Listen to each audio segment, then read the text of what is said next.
স্বাধীনতা ঘোষণা দিবস, জাতীয় পতাকা ও সঙ্গীত বিতর্ক। একটা প্রচণ্ড রক্তক্ষয়ী সশস্ত্র যুদ্ধের মধ্য দিয়ে আমরা স্বাধীনতা অর্জন করলাম।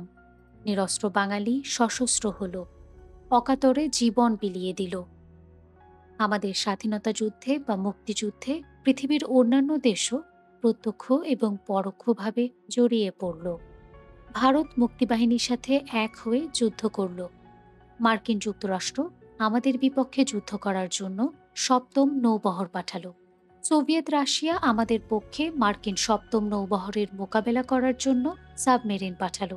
বিশ্বের অন্যান্য দেশও পরোক্ষভাবে পক্ষে বিপক্ষে আমাদের মুক্তিযুদ্ধে জড়িয়ে পড়ল। সারা দুনিয়া তোলপাড় করে প্রায় 1 লক্ষ পাকিস্তানি হানাদার সৈনিককে পরাজিত করে 16ই ডিসেম্বর 1971 সাল আমরা বিজয়ী হলাম, স্বাধীন হলাম। কিন্তু এরপরও আমাদের স্বাধীনতার ঘোষক নিয়ে, স্বাধীনতা দিবস নিয়ে, জাতীয় পতাকা নিয়ে, জাতীয় সঙ্গীত নিয়ে বিতর্ক রয়েই গেল। অনেকেই ভাবতে পারেন এসব ছোটখাটো তুচ্ছ ব্যাপার নিয়ে বিতর্ক করে কোনো লাভ নেই। আবার অনেকেই ভাবতে পারেন, না, এসব আমাদের অনেক গুরুত্বপূর্ণ ও মূল্যবান বিষয়, এর মীমাংসা বা সমাধান হওয়া দরকার। ঢাকা বিশ্ববিদ্যালয়ের শিক্ষিকা, আওয়ামী বুদ্ধিজীবী ডক্টর নীলিমা ইব্রাহিম দৈনিক বাংলা বাজার পত্রিকায় এক প্রবন্ধ লিখে শেখ হাসিনা সরকারের কাছে দাবি করেছেন 26শে মার্চের পরিবর্তে 7ই মার্চকে আমাদের স্বাধীনতা দিবস ঘোষণা করতে হবে। ডক্টর নীলিমা ইব্রাহিমের এই দাবি করার যুক্তি হচ্ছে, তার ভাষায়, আমাদের জাতির জনক বঙ্গবন্ধু শেখ মুজিবুর রহমান 7ই মার্চের সোহরাওয়ার্দী উদ্যানের ভাষণে বলেছেন, এবারের সংগ্রাম মুক্তির সংগ্রাম, এবারের সংগ্রাম স্বাধীনতার সংগ্রাম। অতএব 7ই মার্চই আমাদের প্রকৃত স্বাধীনতা দিবস।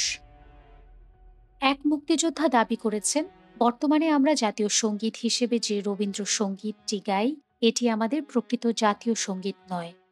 দেশ স্বাধীনের পরে জাতীয় সঙ্গীত হিসেবে মহল বিশেষের চাপিয়ে দেওয়া এটি একটি রবীন্দ্রসঙ্গীত মাত্র, যা এদেশের কোনো কবি সাহিত্যিক দ্বারা রচিত হয়নি এবং মুক্তিযুদ্ধের সময় জাতীয় সঙ্গীত হিসেবে এ গান গাওয়া হয়নি। আমাদের মুক্তিযুদ্ধের সময় এদেশের মানুষ স্বতঃস্ফূর্তভাবে জাতীয় সঙ্গীত হিসেবে যে গানটি গেয়েছিল, যে গান গেয়ে মুক্তিযুদ্ধের সময় আমাদের স্বাধীন বাংলা বেতার কেন্দ্র খোলা হতো এবং বন্ধ হতো, আমরা মুক্তিযোদ্ধারা ট্রেনিংয়ের সময় জাতীয় সঙ্গীত হিসেবে যে গান গেয়ে জাতীয় পতাকা উত্তোলন করতাম, সেই জয় বাংলা বাংলার জয় গানটিই আমাদের জাতীয় সঙ্গীত। অতএব এই গানকেই পুনরায় জাতীয় সঙ্গীত হিসেবে প্রতিষ্ঠিত করা হোক। অপর এক মুক্তিযোদ্ধা পত্রিকায় দাবি করেছেন, বর্তমানে যে পতাকাকে জাতীয় পতাকা হিসেবে উত্তোলন করা হয়, এই পতাকা প্রকৃত জাতীয় পতাকা নয়। বর্তমান পতাকা হচ্ছে প্রকৃত জাতীয় পতাকার পরিবর্তিত রূপ, যা স্বাধীনতার পরে চাপিয়ে দেওয়া হয়। গোটা বাঙালি জাতি স্বেচ্ছায় স্বতঃস্ফূর্তভাবে শহরে গ্রামে গঞ্জে প্রত্যেক ঘরে ঘরে জাতীয় পতাকা হিসেবে যে পতাকা উড়িয়ে স্বাধীনতা দাবি করেছে এবং যে পতাকার তলে দাঁড়িয়ে বাংলাদেশের প্রথম সরকার শপথ নিয়েছে এবং মুক্তিযোদ্ধারা যে পতাকার তলে দাঁড়িয়ে জীবন দিয়ে পতাকার মর্যাদা রক্ষার শপথ নিয়ে মুক্তিযুদ্ধে প্রাণ বিলিয়ে দিয়েছে, সেই সবুজ পতাকার লাল বৃত্তে হলুদ রঙের বাংলাদেশের মানচিত্র খচিত পতাকাই আমাদের প্রকৃত জাতীয় পতাকা। আমরা সেই পতাকাকেই জাতীয় পতাকা হিসেবে দেখতে চাই। বর্তমানে যে পতাকা রয়েছে, এ হচ্ছে প্রকৃত জাতীয় পতাকার বিকৃত রূপ, যা স্বাধীনতার পরে জাতির উপর চাপিয়ে দেওয়া হয়। এছাড়া স্বাধীনতার ঘোষক নিয়ে বিতর্ক তো শুরু থেকে এখন পর্যন্ত চলছেই। অর্থাৎ কে বাংলাদেশের স্বাধীনতা ঘোষণা করেছেন তা নিয়ে বাংলাদেশের জন্ম থেকে অদ্যাবধি অবিরাম বিতর্ক চলছে। কিন্তু সত্যি বলতে কি, কে স্বাধীনতার ঘোষক? এই বিতর্কের অবসান বা সর্বজন সমাধান কখনোই হয়নি। কেউ বলছেন শেখ মুজিবুর রহমানই স্বাধীনতা ঘোষণা করেছেন, কেউ বলছেন জিয়াউর রহমানই স্বাধীনতা ঘোষণা করেছেন। যখন যিনি ক্ষমতায় যাচ্ছেন বা এই দুইজনের মধ্যে যখন যার সমর্থকরা রাষ্ট্রীয় ক্ষমতায় যাচ্ছেন, রেডিও টেলিভিশনে তাকেই স্বাধীনতার ঘোষক বলে প্রচার চালিয়ে যাচ্ছেন। কিন্তু আসলে কে স্বাধীনতা ঘোষণা করেছেন? গভীরভাবে একাগ্রচিত্তে এর অনুসন্ধান ও গবেষণা এবং বিচার বিশ্লেষণ করা একান্ত জরুরি দরকার। আমরা মুক্তিযুদ্ধ করে দেশ স্বাধীন করলাম, আর আমাদের স্বাধীনতার প্রকৃত ঘোষক খুঁজে বের করতে পারবো না, এটা হতে পারে না। আমরা যদি আমাদের স্বাধীনতার ঘোষক খুঁজে না পাই, তাহলে তো আগামী প্রজন্ম একদিন আমরা যে দেশ স্বাধীন করেছি সেটাও খুঁজে পাবে না। আমাদের স্বাধীনতার ঘোষক আমাদের খুঁজে পেতে হবে। গবেষণা, অনুসন্ধান ও বিশ্লেষণের প্রয়োজনে আমাদের অতীতে ফিরে যেতে হবে। ১৯৭০ সালে পাকিস্তানি ঔপনিবেশিক কাঠামোতে যে নির্বাচন হয়, সেই নির্বাচনে গোটা ৭.৫ কোটি বাঙালি জাতি শেখ মুজিবুর রহমানকে একক ও অদ্বিতীয় নেতা হিসেবে নির্বাচিত করে। ২০০ বৎসর পরাধীন থাকা বাঙালি জাতি স্বাধীনতার জন্য মুক্তিপাগল হয়ে শতকরা ৯৫ ভাগ ভোট দিয়ে শেখ মুজিবুর রহমানকে তাদের নেতা নির্বাচন করে।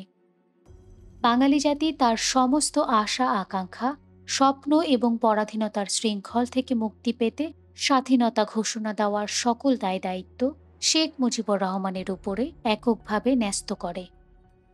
গ্রামে গঞ্জে শহরে বন্দরে সর্বত্র স্বাধীনতা পাগল কৃষক, শ্রমিক, ছাত্র জনতার মুখে একটাই স্লোগান, একটাই দাবি: পাকিস্তানের মুখে লাথি মারো, বাংলাদেশ স্বাধীন করো।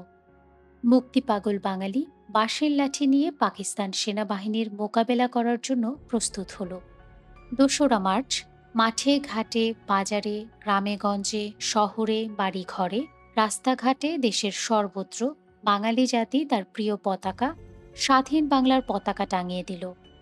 সবুজ পতাকার লাল বৃত্তে হলুদ রঙের বাংলাদেশের মানচিত্র খচিত স্বাধীন বাংলার পতাকা সারা বাংলার আকাশে পথ পথ করে উঠতে লাগলো। ঢাকা বিশ্ববিদ্যালয় সহ দেশের অনেক জায়গায় কাঠের রাইফেল দিয়ে অস্ত্র চালনার প্রশিক্ষণ চলতে লাগলো। এমনই পরিবেশে ও পরিস্থিতিতে শেখ মুজিবুর রহমান ৭ই মার্চে রেসকোর্স ময়দানে, বর্তমানে সোহরাওয়ার্দী উদ্যানে জনসভা ডাকলেন। ৭ই মার্চের রেসকোর্সের এই জনসভায় লক্ষ লক্ষ লোক বাঁশের লাঠি নিয়ে সমবেত হল। এই জনসভায় ভাষণ দেওয়ার জন্য শেখ মুজিবুর রহমান তাজউদ্দিন আহমেদ এবং ডক্টর কামাল হোসেনকে একটি বক্তৃতা লিখে দেওয়ার জন্য দায়িত্ব দিলেন।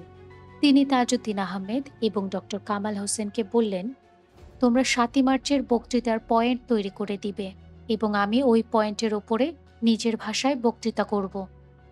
তিনি আরও বললেন, তোমরা বক্তৃতার পয়েন্টগুলো এমনভাবে করবে যাতে আমি ওই পয়েন্টগুলো বক্তৃতায় বললে পাকিস্তান কাঠামোর কোনো ক্ষতি না হয় এবং পাকিস্তান আইনে তা যেন বেআইনি না হয়। তাজউদ্দিন আহমেদ ও ডক্টর কামাল হোসেন দুজনে মিলে শেখ মুজিবুর রহমানের ৭ই মার্চের ঐতিহাসিক ভাষণের পয়েন্ট তৈরি করে দেন এবং ৭ই মার্চে শেখ মুজিবুর রহমান যখন বক্তৃতা দিতে থাকেন, তাজউদ্দিন আহমেদ তখন বক্তৃতার ডায়াসে নিচে বসে বক্তৃতার পয়েন্টগুলো মিলিয়ে দেখতে থাকেন। শেখ মুজিবুর রহমান তাজউদ্দিন আহমেদ, ডক্টর কামাল হোসেন এবং অন্যান্য নেতাদের বলেন, এবার আমাকে পাকিস্তানের ক্ষমতা দিতে হবে। যদি আমাকে ক্ষমতা না দেয়, তাহলে তোমাদের যা করার তোমরা তা করবে। এই কথাগুলো ৩১শে অক্টোবর শনিবার ১৯৯৮ সন্ধ্যা ৭টায় ১২২/১২৪ মতিঝিল মেট্রোপলিটন চেম্বার বিল্ডিংয়ের ৩য় তলায় তাঁর নিজের চেম্বারে বসে ডক্টর কামাল হোসেন নিজের মুখে বলেছেন। ডক্টর কামাল হোসেন আরও বলেছেন এবং দৃঢ়তার সঙ্গে বলেছেন, তিনি এবং ব্যারিস্টার আমিনুল ইসলামী শেষ দুই ব্যক্তি যারা ১৯৭১ সালের ২৫শে মার্চ রাত ১০টা থেকে ১১টায় ধানমন্ডি ২৫ নম্বরে বঙ্গবন্ধুর বাসা থেকে বঙ্গবন্ধুর সাথে কথা বলে বেরিয়ে এসে সোজা তাজউদ্দিন আহমেদের বাসায় যান। কিন্তু তখন পর্যন্ত বঙ্গবন্ধু শেখ মুজিবুর রহমান স্বাধীনতা ঘোষণার বিষয়ে কিছুই বলেননি। ডক্টর কামাল হোসেন তাজউদ্দিন আহমেদের বাসায় থাকতেই রাত ১২:৩০-১টায় কুমিল্লা থেকে নির্বাচিত MNA মুজাফফর সাহেব এসে খবর দেন যে Pakistan army Pilkhana, Rajarbagh police headquarter এবং নিরীহ সাধারণ মানুষের ওপর আক্রমণ করেছে। এই সংবাদ শোনার পর তাজউদ্দিন আহমেদ সহ সকলেই যার যার নিরাপদ স্থানে পালিয়ে যান। ২৫শে মার্চে বা তার পরে কবে, কোথায়, কার কাছে এবং কিভাবে বঙ্গবন্ধু শেখ মুজিবুর রহমান স্বাধীনতা ঘোষণা করেছেন জিজ্ঞেস করা হলে ডক্টর কামাল হোসেন বলেন, এটা আমার জানা নেই। শুনেছেন কিনা জিজ্ঞেস করা হলে ডক্টর কামাল হোসেন বলেন, না আমি শুনিনি, আমাকে কেউ বলেনি। কবে কোন সময়ে বঙ্গবন্ধুকে গ্রেপ্তার করা হয় জানতে চাইলে ডক্টর কামাল হোসেন বলেন, এসব বিষয়ে সবচাইতে ভালো বলতে পারবেন বর্তমান প্রধানমন্ত্রী শেখ হাসিনা, কেননা তিনি তখন বঙ্গবন্ধুর কন্যা হিসেবে ওই বাড়িতেই ছিলেন। একমাত্র বঙ্গবন্ধু পরিবারের সদস্য ছাড়া এসবের সঠিক উত্তর অন্য কেউ দিতে পারবে না। ডক্টর কামাল হোসেনকে এপ্রিল মাসের 4 তারিখ গ্রেপ্তার করা হয়। 4 এপ্রিল 1971 সাল ডক্টর কামাল গ্রেপ্তার হওয়া পর্যন্ত শেখ মুজিবুর রহমান, তাজউদ্দিন আহমেদ সহ কারো সাথেই কোনো প্রকার যোগাযোগ তার হয়নি।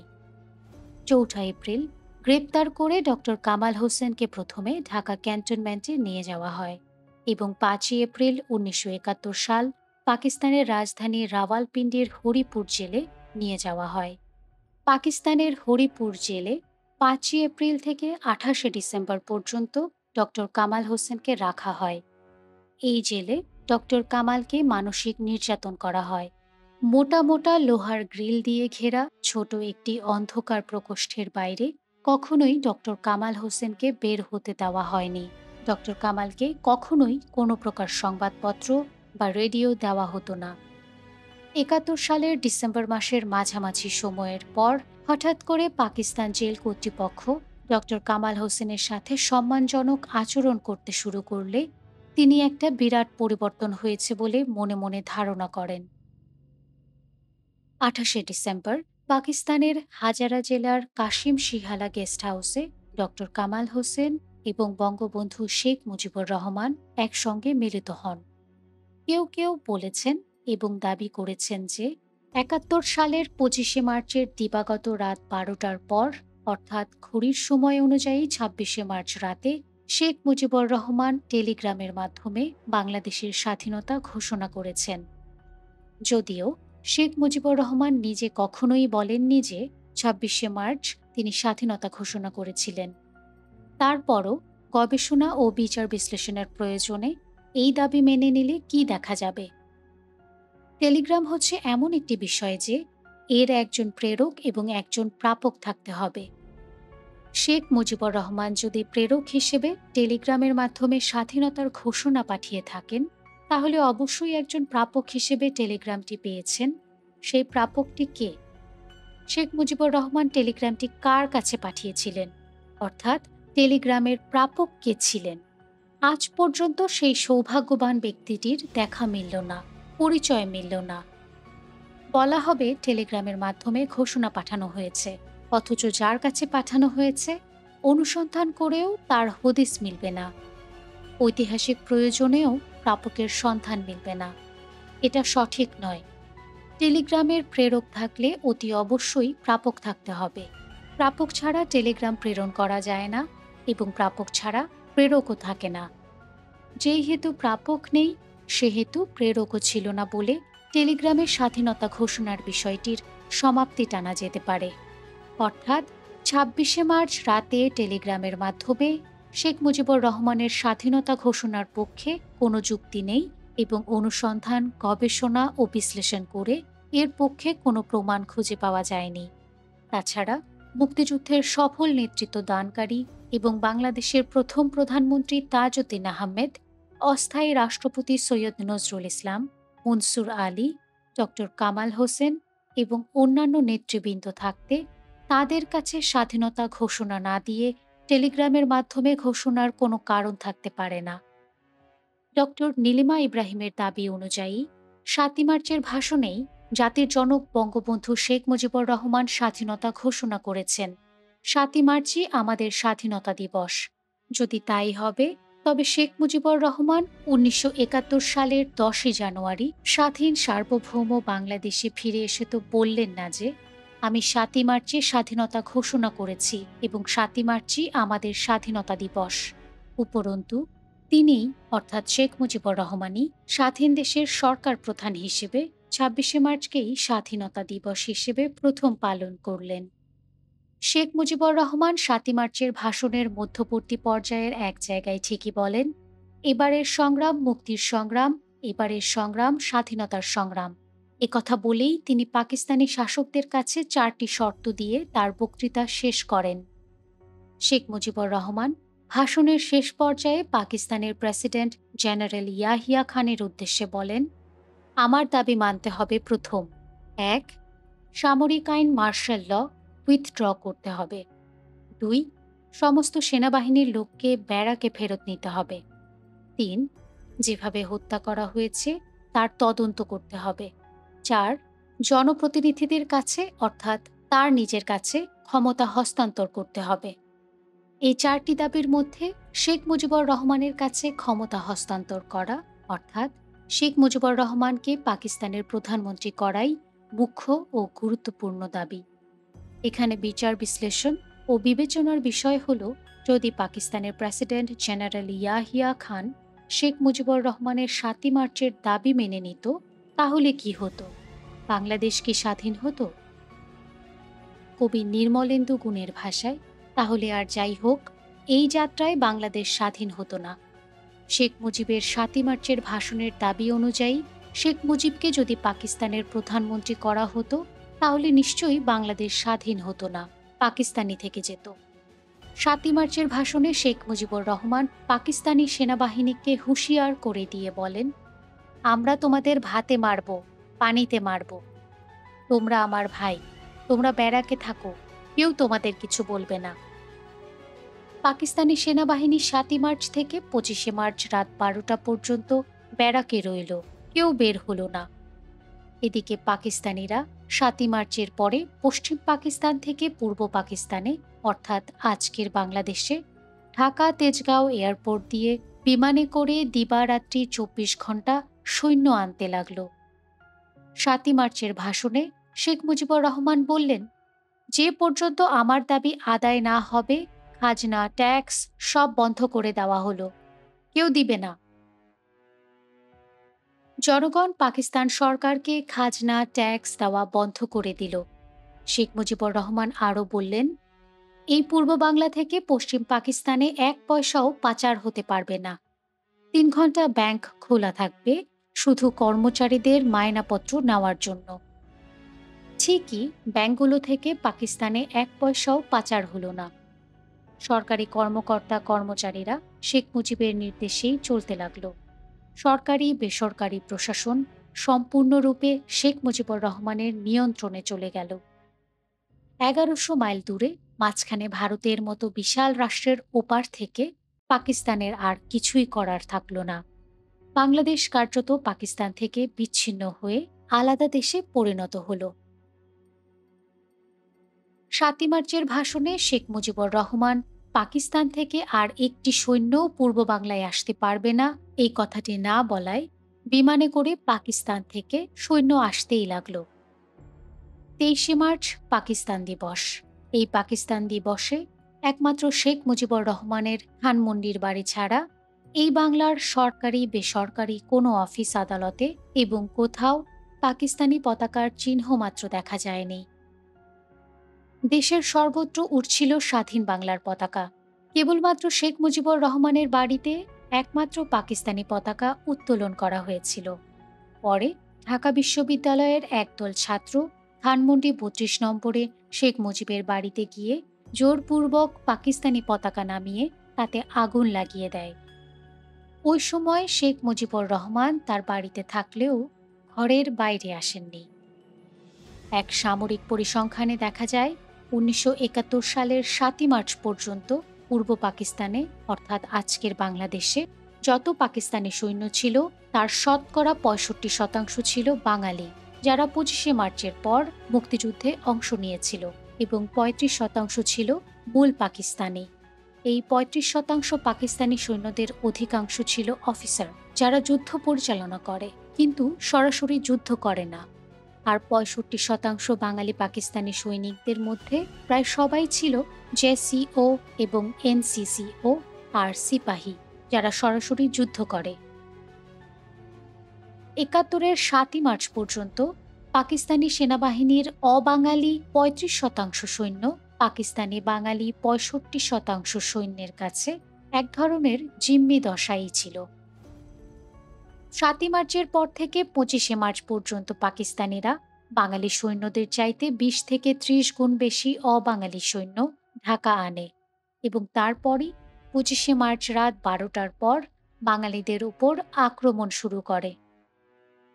শেখ মুজিবুর রহমান যদি সত্যিকার অর্থেই কায় মনে বাংলাদেশের স্বাধীনতা চাইতেন, তাহলে ৭ই মার্চের ভাষণে শেখ মুজিবুর রহমান পাকিস্তানের ক্ষমতায় যাওয়ার দাবির আড়ালে স্বাধীনতা প্রসঙ্গটি চাপা না দিয়ে পরিষ্কার করে বাংলাদেশের স্বাধীনতা ঘোষণা করতেন। ওটা বাঙালি জাতির দেওয়া স্বাধীনতা ঘোষণার দায়িত্বটি শেখ মুজিবুর রহমান যদি পালন করে বলতেন, আমি আজ থেকে বাংলাদেশকে স্বাধীন রাষ্ট্র হিসেবে ঘোষণা করলাম, এখন থেকে পাকিস্তানের সাথে আমাদের আর কোনো সম্পর্ক নেই, আমরা স্বাধীন সার্বভৌম রাষ্ট্র, আমাদের দেশের নাম বাংলাদেশ, পাকিস্তান থেকে একটি সৈন্যও আর আসতে পারবে না, বিমানবন্দর বন্ধ করে দেওয়া হলো এবং বাংলাদেশে অবস্থানরত পাকিস্তানি সৈন্যদের বন্দী করা হলো। তাহলে বিনা রক্তপাতে, বিনা যুদ্ধে আমরা স্বাধীন রাষ্ট্র এবং জাতি হিসেবে পৃথিবীর মানচিত্রে স্থান পেতাম। মাঝখানে ভারতের মতো বিশাল শত্রুরাজ্য পাড়ি দিয়ে ১১০০ মাইল দূর থেকে পাকিস্তানের আর কিছুই করার থাকতো না। যেমন ৭১-এর ১৬ই ডিসেম্বর পাকিস্তানি সৈন্যদের বন্দী করার পর পাকিস্তানিদের কিছুই করার ছিল না। খুব বড় জোর হলে পাকিস্তানি ৩৫% অবাঙালি সৈন্যদের সাথে ৬৫% বাঙালি সৈন্যদের একটি খুবই ছোটখাটো এবং সীমিত যুদ্ধ বা লড়াই হতো, যা কেবলমাত্র ক্যান্টনমেন্টেই সীমাবদ্ধ থাকত। পরিবেশ পরিস্থিতি এবং সম্পূর্ণ সুযোগ থাকা সত্ত্বেও শেখ মুজিবুর রহমান স্বাধীনতা ঘোষণা করার দায়িত্ব পালন না করায় আমাদের স্বাধীনতা পেতে লক্ষ লক্ষ মানুষকে অকাতরে প্রাণ দিতে হয়েছে, লক্ষ লক্ষ মা বোনের ইজ্জত দিতে হয়েছে।